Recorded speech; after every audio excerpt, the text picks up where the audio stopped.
Chapter 31. Mirror, Mirror. It seemed forever before the blinding light of the portal began to dim. When it did, Link beheld a world spinning in a blur of dark green and brown. The ground seemed no more solid than standing on a boat caught at the mercy of a river's treacherous current. It took all of Link's strength and will not to vomit. Gradually, the spinning slowed and the world gained clarity. When it did, Link found himself staring at the ivy-covered walls of the forest temple. Amidst the fresh, earthy scent of spring growth and blossoms, the vibrant hum of life greeted him. It was a welcome relief from the blistering heat and desolation of the fire temple. The brief respite was short-lived, for no sooner had they arrived than a loud scream pierced the meadow. Link spun around, reflexively reaching for his sword. He spotted a Kokiri girl standing by the stairs leading up to the forest temple. She was pointing at the Gorons, her eyes wide. She wasn't alone. One of the know-it-all brothers, Link couldn't tell which, and Ferenz were with her, the white garments of their captivity now gone, replaced by tunics of green and brown that easily blended in amidst the trees. Everyone seemed frozen to the spot for a moment. Then Navi reacted first upon seeing Kokiri and their fairies. "It's all right," she called, as she flew over to the terrified groups. "It's just us." Navi seemed to realize that the Kokiri were still goggling at the Gorons. "These are Gorons. Don't worry, they're friends." Mori flew from Forenz's side, looking thoroughly convinced that she was seeing things. Link, meanwhile, realized that most of the Kokiri had probably never seen a Goron. He noticed the burly mountain dwellers were still holding their weapons, and recalled just how terrified he had been when he first encountered Darunia. On the other hand, Darunia had been busily punching holes in the wall of his chambers. "Gemmite, tell the others to lower their weapons," Link whispered urgently. Gemmite nodded, and with a quick order, the other Gorons complied. Ferenz relaxed. The other two Kokiri didn't, their eyes wider than dinner plates. "Never a dull day with you around, Link," Ferenz said jestfully, his eyes darting warily between the four Gorons. He pointed at Gemmite. "Who are your friends?" "They are from the mountains north of here," Link explained. "They won't be staying long." Ferenz nodded, his shock slowly melting into concern as he took in Link's appearance. "You look awful. Been getting yourself into trouble again?" "It usually finds me," Link replied with a weak smile. "Did you try and take on that dragon with your fists?" Ferenz asked, looking him up and down. "'Cause it sure looks like it." "Hardly." At Ferenz's meaningful look, Link shook his head. "It's a long story. I'll tell you some other time." The Gorons seemed unaware of Link's exchange. They were quietly talking amongst themselves, worried about getting home. Link did not know if they had ever been out of their mountains before, but judging by how they were staring at their surroundings and fidgeting with weapons, they had never been somewhere like this. "We should send them back," Navi suggested. "Hopefully the portal is still intact." "We don't even know the song we needed," Link said, pointing at the dais. "Sheik and Impa know it, remember?" Navi reminded him. "We just couldn't use it because it was guarded." "All right, let's find Impa. I'll let Gemmite know." At the sound of his name, the bulky Goron turned and almost whacked Link across the face, his hammer held freely in one hand. "My apologies, Dodongo Buster," Gemmite said, lowering the weapon and grinning sheepishly. "It's fine," Link told him, keeping a healthy distance from the hammer, even though Gemmite had lowered it. "You don't have to call me that, you know." "But may I ask why?" Gemmite asked, sounding genuinely puzzled. "You should be proud to have such a title." "I'm honored. Really I am. But I prefer Link." He shot Navi a warning glare when she started chuckling. "Okay, I shall call you Brother Link, then. No, just... I don't want any titles, Link wanted to scream. For all of Gemite's adoration of him, Link could have throttled the Goron. He doubted that was even possible, not to mention it wouldn't end well for him. He drew a deep breath and smiled. Okay, Brother Link it is. Brother Link and I were just discussing sending you home, Navi butted in, before Gemite could respond. Link did a double take and stared at Navi, glowering with indignation. She just grinned at him wickedly. You were so going to pay for that later, Navi. The thing is, Link said as he quickly recovered, I don't know for sure if the other portal was damaged as we left. It might not work. We can manage if it's broken, Gemite assured him. My only worry is what the others will do. They might think we are trapped in the temple. Unless... Gemite faltered, but Link knew what he was thinking. We can still send word to them, Navi suggested. Just then, a figure appeared in the doorway of the forest temple. Sheik. Wearing her ever-present bandages and cowl that veiled her face, it was very difficult to say if she was pleased to see him. Her eyes betrayed no emotion as she strode towards him and offered him a small nod in a way of a greeting. Sheik, Link said, it's good to see you. Likewise, Sheik said. Her gaze shifted from him to the Gorons. I trust your meeting with Darunia went well? Sort of. What do you mean, sort of? Sheik asked briskly, her eyes snapping back to him. We stopped Volvagia, Link said, but I think we may have blown up half of the fire temple in the process. You did what? Well, somewhere between Darunia sealing Volvagia inside the temple and the eruption, there's not a lot left of it. It isn't Brother Link's fault, Gemite added. Link groaned. He really could have done that without Gemite calling him that in front of Sheik. It could be worse. I see, said Sheik flatly.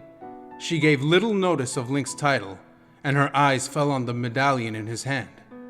You found the sage? I did. Darunia is the Sage of Fire. Is he? He's in the sacred realm. Sheik's eyes narrowed a little at Link, talking over the top of her. They quickly widened again as she got a better look at him. You are hurt. Thanks for noticing. It would have been nice, Link thought, if she'd known of that before interrogating him. He guessed that was just what the Shika were like. That, and their knack for being emotionless. Link glanced down at the rather forlorn state of his tunic. Volvagia's teeth had torn the fabric, and it was smeared with dust and ash. The gash on his arm was still bleeding, and he was covered in bruises. It must look awful. Realizing he was still holding the fire medallion, Link slipped it onto the belt of sages and allowed Sheik to examine his bloodied arm. Just don't go practicing any fire magic this time, Navi said when she saw Link staring at the medallion. Link grinned ruefully, remembering what happened the first time he tried to channel the element of fire. The second time, he'd burnt the inside of the Zora Guardian deity's mouth. It's not serious, Sheik said with little sympathy. Given how painful it was, Link was not inclined to agree. I think you'll want a new tunic, though. Her tone grew more serious, and she turned to usher off the curious crowd of onlooking Kokiri. They slowly obeyed, but not before making Link promise to tell them what he'd been doing and how he defeated the dragon.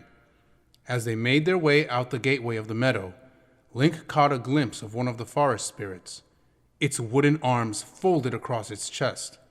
It noticed him, staring, and its mouth curved into a small smile before it turned and followed the others. Gemite, can you four stay here while I speak to Link? At the sound of his name, Link turned to regard Sheik as she continued. I will ask Lady Rin to see you safely when I'm finished. Link was curious then, and he couldn't help but feel a mild sense of dread. It didn't sound like she wanted to have a friendly catch-up. nor would he have expected it from her. Gemmite nodded, and Sheik guided Link up the temple stairs. You know, Link, you'd better hope Gemmite and Ruto don't meet, or they might start a Link fan club, Navi said, once they were out of earshot. Darunia would like that.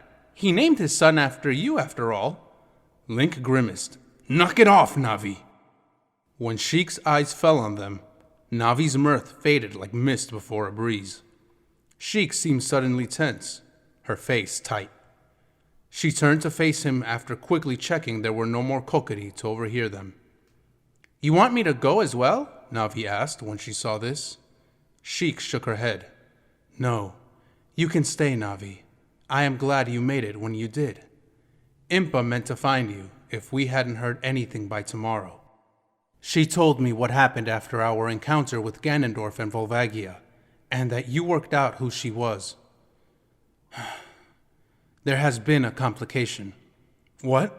Link asked in growing alarm. Has something happened? Ganondorf knows that we're trying to awaken the sages, Sheik said. My spies tell me that he has found an artifact beneath the Temple of Time, and that he is attempting to activate it. A gate of time? Link asked, remembering Halvard's words.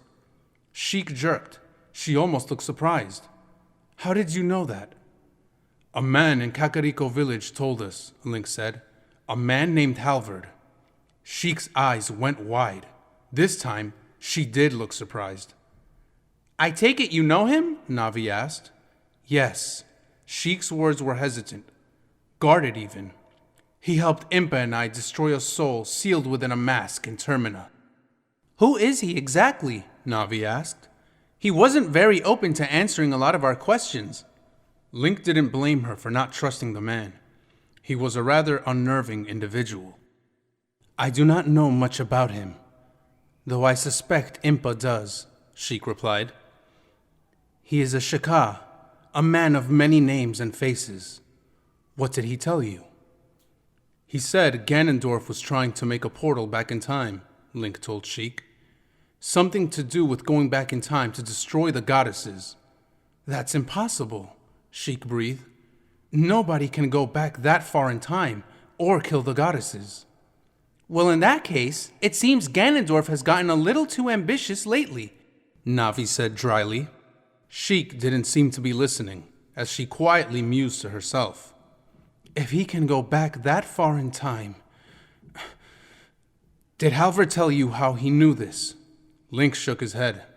He didn't. Only that Ganondorf needs a magical artifact to allow him to go that far back. The Triforce, Sheik whispered. She studied the wall nearest them, frowning. Though I doubt Ganondorf can kill the goddesses, if he can go back in time, that far, and rewrite history, he can erase us all from time. We're safe as long as Ganondorf doesn't find Zelda, right? We can still stop whatever he is planning, Navi said, as optimistically as she could manage. We can't just hope he never finds her, Link pointed out. We still have to find the remaining sages. He gave a vexed sigh. And I don't even know where they might be. I might, Sheik said. The Zora are sending an emissary to meet with me. I am hoping they will let us venture into their temple in Lake Helia under escort. How did they get into the woods? Navi asked. The Elder Tree agreed to let the Zora enter this grove. They should be here by tomorrow morning. Link let out a groan that was echoed by Navi. Not another temple. Did the Zora say who they were sending? Link asked. No, Sheik answered. Ever since Ganondorf attacked their domain, they have become far more elusive. I was fortunate that at least Queen Ruto listened when I mentioned you. Queen? Zora's domain attacked? Link's head was suddenly spinning. Most of the Zora managed to flee north, but some remained behind so the others could escape, Sheik explained. Is Zora's domain all right? It was probably a stupid question. If Ganondorf had attacked the Zora, their home would have not fared well, and nor would Jabu Jabu. There was no way the Zora could have relocated a creature that size. No, Sheik said solemnly.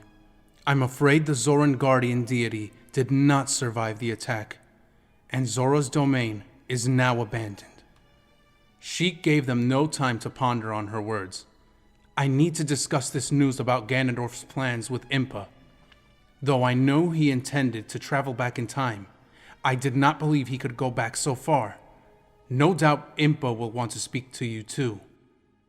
There was one other thing, Navi said suddenly. Halvard said someone was trying to break the seal on the Shadow Temple to release whatever was inside. Sheik's face grew dark. I should have expected as much. It may mean I will have to travel to Kakariko and leave you to journey with the Zora. Link almost considered protesting, wondering whether he could go back to Kakariko too, but he shook off the thought. Impa and Sheik could handle themselves. His job was to find the sages. Sheik, meanwhile, strode to the doorway and looked at Link expectantly as though imploring him to follow her. Only Link wanted to be alone now. I'll join you soon, Link told her. Where's Impa? Back in the village, Sheik answered. Whatever you are doing, don't take long. I won't, Link assured her. He noticed Sheik's brow crinkle in worry for a heartbeat before she started down the steps. Then, halfway down, she paused as she thought of something and turned back around. I don't know how much of the forest temple you explored last time you were here. It would appear Ganondorf decided to add his own taste to the decor. I haven't finished helping Impa clear out the western or northern wing. I suggest you avoid them. What's in them? Link asked. I do not know, which is why I suggest you avoid them. She turned again and left Link and Navi pondering her last words. Despite Sheik's warning, Link wandered aimlessly through the winding corridors of the forest temple. Not paying attention to where he was going, he quickly lost all sense of direction.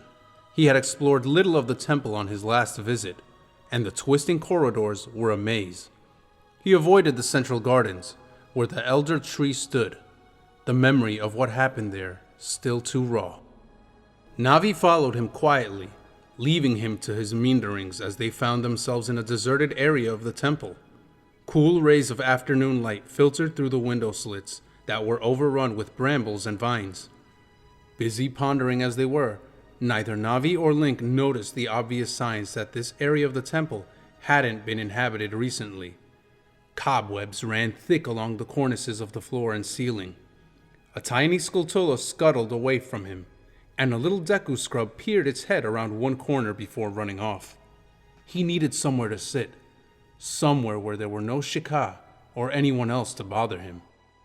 His mind raced with thoughts about how Ganondorf seemed to be one step ahead of him. Still, he walked, headless to where his steps were taking him. It was the sound of a Deku scrub squeak that began to unnerve Navi. Link? Still contemplating what Sheik had told him, he didn't heed her. Link? Sheik said to avoid the western side of the temple, Navi said quietly. This area looks deserted. Link halted, realizing she was right. He gave her a reproachful look. I thought you were keeping track of where we were. I thought you were.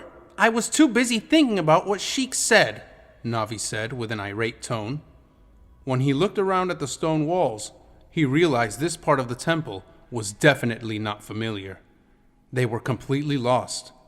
Great, he thought, feeling a simmering and irrational anger towards Navi.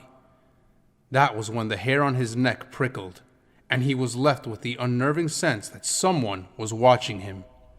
He turned around as his skin itched. Navi noticed his sudden alarm and was instantly alert. What is it? She asked quietly, zipping close to his ear. I'm not sure. Maybe we should turn back. Impa and she can come and look at... Something drew him towards the doorway in front of him. As he entered the next room, enchanted torches burst into life, making him even more uneasy. It was as though the room was responding to their presence. Link? Navi sounded afraid now. We shouldn't be in here. The sputtering torches cast an eerie dance of light and shadow across the walls. Something about the room bothered him. One look at his surroundings revealed 3 tall rectangular standing mirrors with an intricate golden frame that adorned the far wall. Link spotted the emblem of the Shika engraved into the golden frames. Odd. What is the Shika emblem doing here? Was this part of the decor Sheik mentioned? He stepped towards the mirror, but didn't touch it, not trusting something made by the Shika. Despite how much grime and dust had collected in the temple over the years, the surface of these mirrors were strangely pristine. Either some magic was preventing the dirt from marring them, or somebody had used these mirrors recently. He gazed at his reflection and saw he really did look the worse for wear. Cuts and bruises bloomed across his arms and legs, barely visible under a thick coat of ash, dust, and sweat. Link? Link jumped, almost stumbling as he whirled around to see who it was. "Sorry, I didn't mean to startle you," Ferenz said, raising his hands reflexively. "Mori and I were worried about you two. Sheik said we weren't allowed in here. He blushed slightly at his mistake. She said something about needing to clean out the temple. Are you all right? You really do look awful." "I'm fine," Link said. "Thanks for asking." Before they could say anything else, Link felt the hairs on the back of his neck stand up once more. His skin prickled, and he tensed. Something was wrong. Ferenz noticed, tilting his head in confusion. He opened his mouth to say something, but Link heard nothing. At that moment, Link felt a presence in his mind, and the belt clasped around his waist grew warm. "Link?" The voice belonged to Soraya. What was Soraya doing in his head? "I can only communicate with you while you're near the temple. Some kind of dark magic has penetrated the forest wards. I'm not sure what it is, but it's close to you. Be careful." Navi landed on Link's shoulder, tensing. There was only one thing that could do that. Ganondorf. Link's eyes darted towards the door, half expecting to see the Gerudo King come bursting into the room with that hideous white mask adorning his face. "Link? What? Ferenz froze mid-speech, his eyes going wide. The color drained from his face, and Mori grasped. "The mirror," Navi whispered. Link spun on his heels, Master Sword sweeping from its sheath. His reflection gazed back at him, but Ferenz's reflection, and those of either fairy, were gone. "I'm going mad!" Only Ferenz had noticed. No, he was not going crazy. "They just vanished, right as I was looking at them," Ferenz said, sounding bewildered. "Have you ever heard of magic that can do that?" "No," Navi answered grimly. Before Link could respond, the silver glass mirror in front of him rippled. His reflection changed, his tunic turning black. The reflection was now completely black, except for the eyes. Red irises glared at Link with a look of pure hatred. "What magic is this?" Instinct told him to run. The mirrors on either side rippled, his reflection taking on the same appearance as the figure in the center mirror. Before Link could do anything, his reflection stepped forward, right out of the mirror frame itself. Navi tried to take charge of the situation. "Ferenz! Mori! Run! Get help!" Link was rigid, in utter shock that his reflection was moving on its own accord. The being in front of him swept its sword towards his chest. The side of the blade swinging towards him spurred Link into action. Blocking the swing easily, the Master Sword clashed against a blade of solid steel that was almost identical to the sacred blade. "Ferenz! Run!" Navi screamed. Out of the corner of one eye, Link saw him flee, Mori flying after him. He blocked another blow, watching as his other two reflections stepped out of the mirror and walked towards him. "Goddesses, help me! Now there are three!" "The light medallion!" Navi exclaimed, her voice coming from far away. Link was too distracted to concentrate on wielding magic. The red eyes of his reflections were unwavering as they bore into his soul. A flurry of blows swung down towards him, and Link tried to alternate between a flurry of thrusts, parries, and swings, all while preventing the shadows from cutting him open.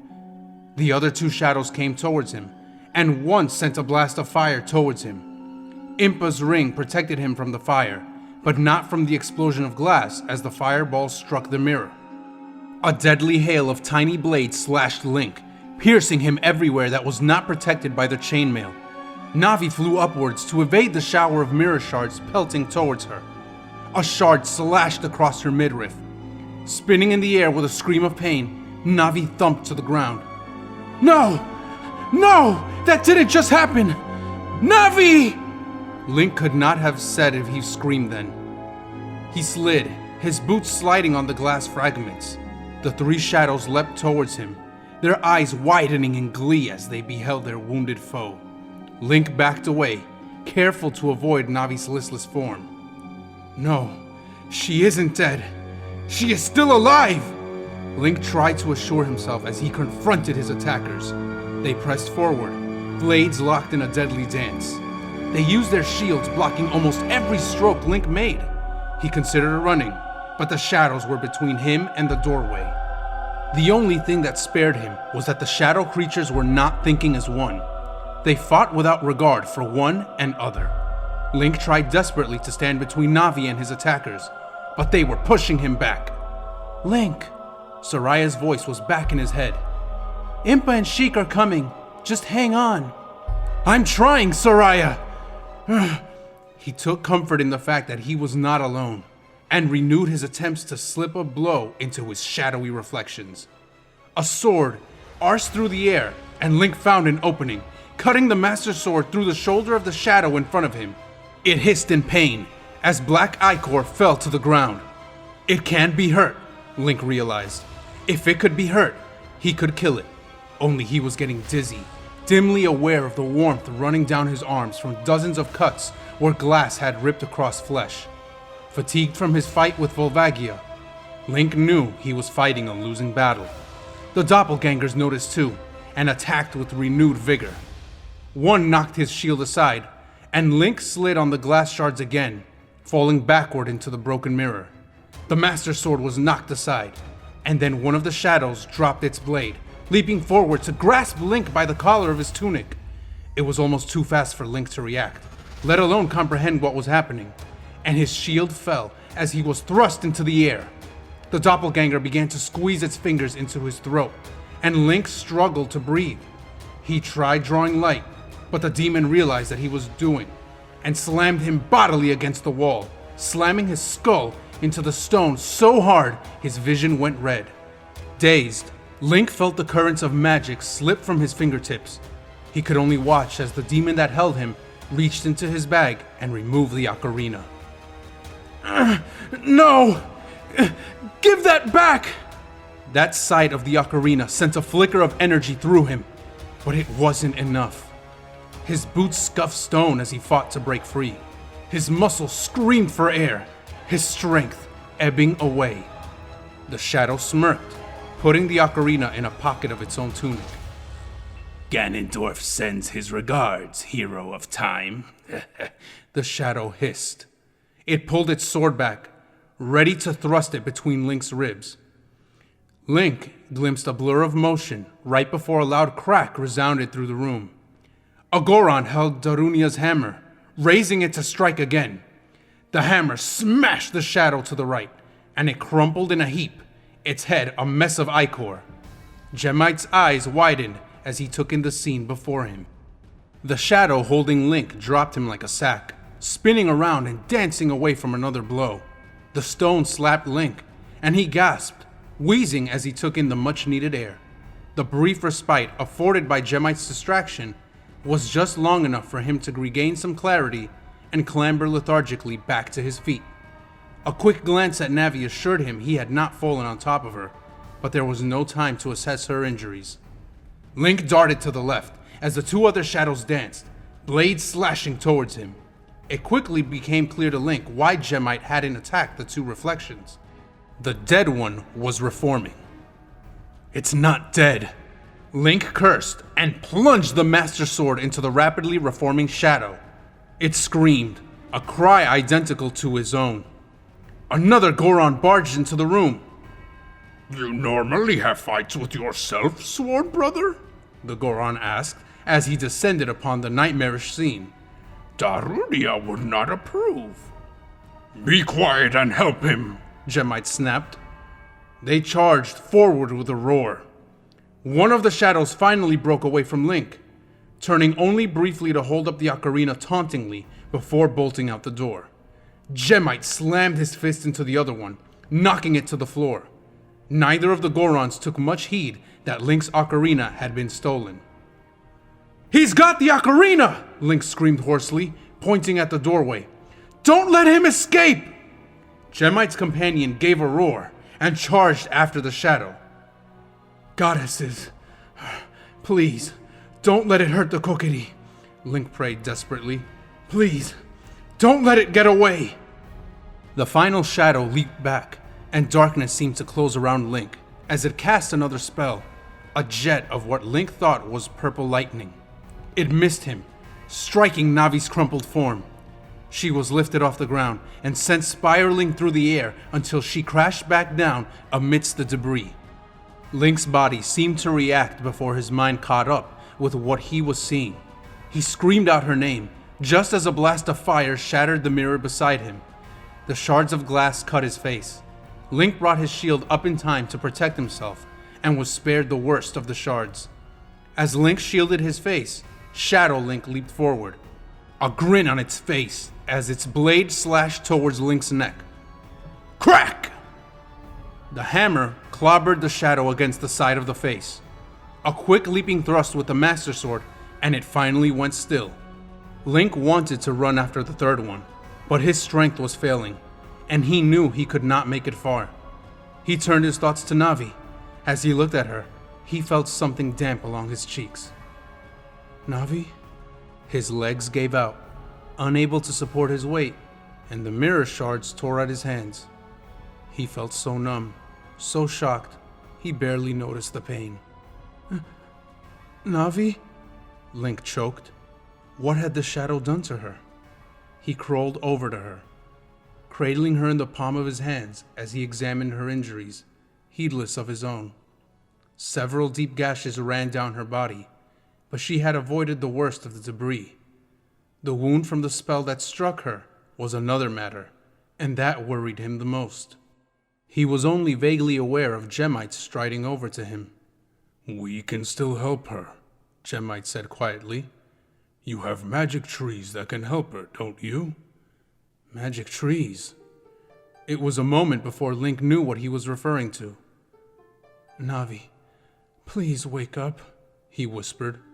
Navi's eyes did not so much as flicker, and her ethereal glow that was once so bright seemed to dim before his eyes. He retrieved the bottle from his bag and placed Navi gently inside.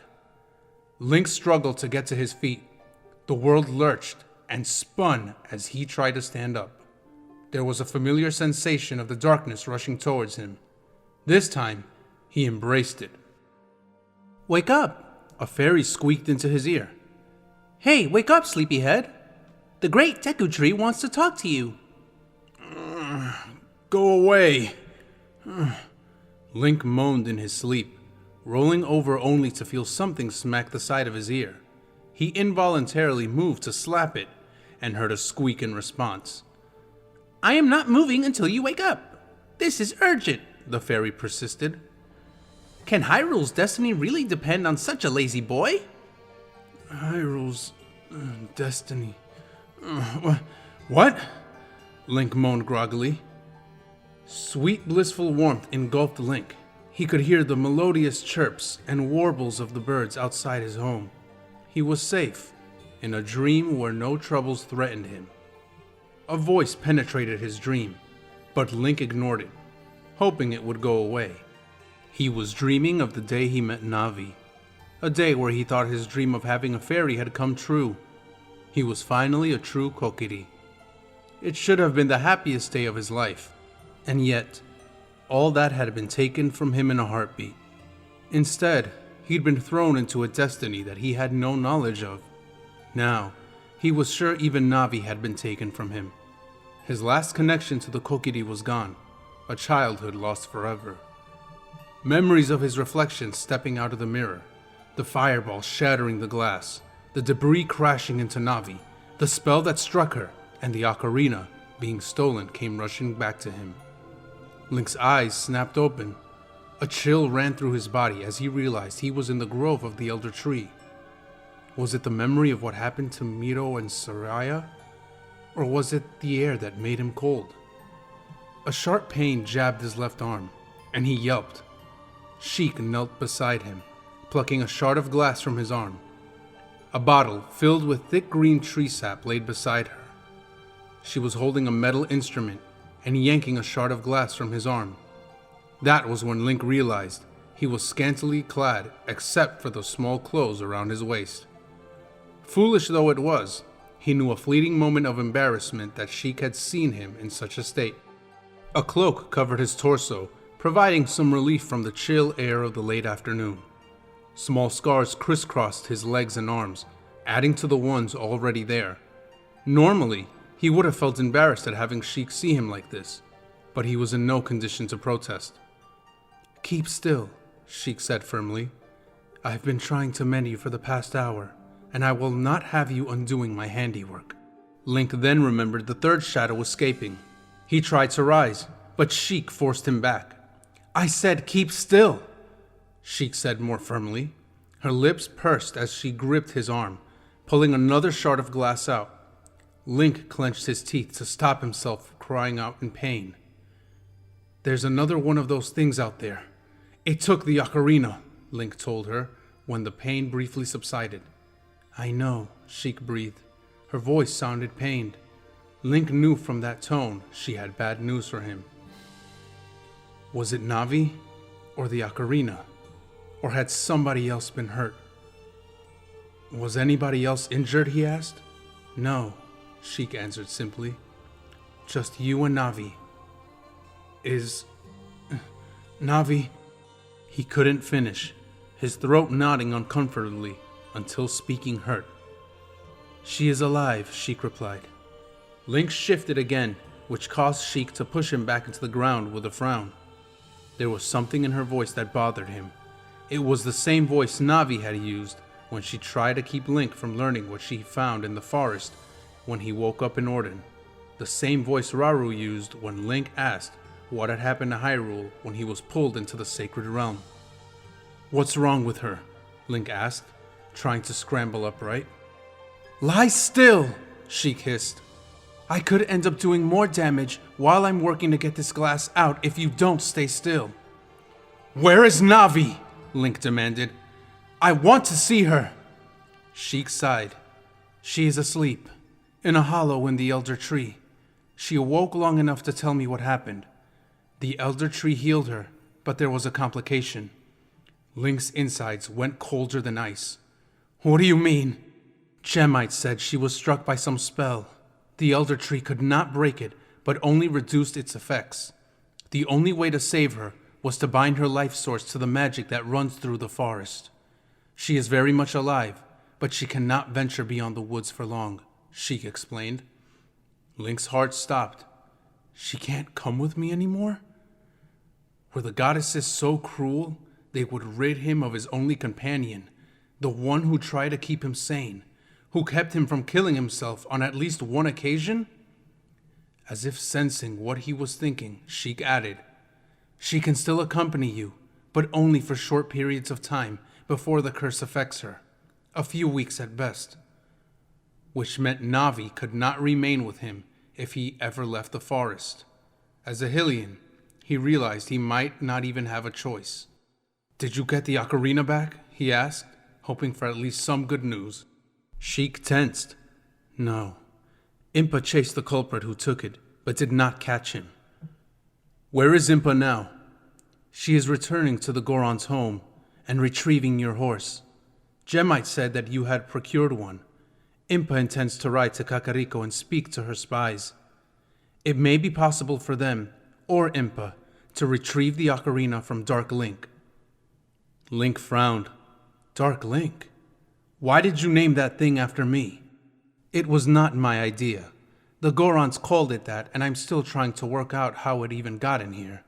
Now, be quiet while I try to finish without slashing your arms. Some of these wounds are deep. She seemed to consider something, leaving Link's side to retrieve a bottle from a satchel.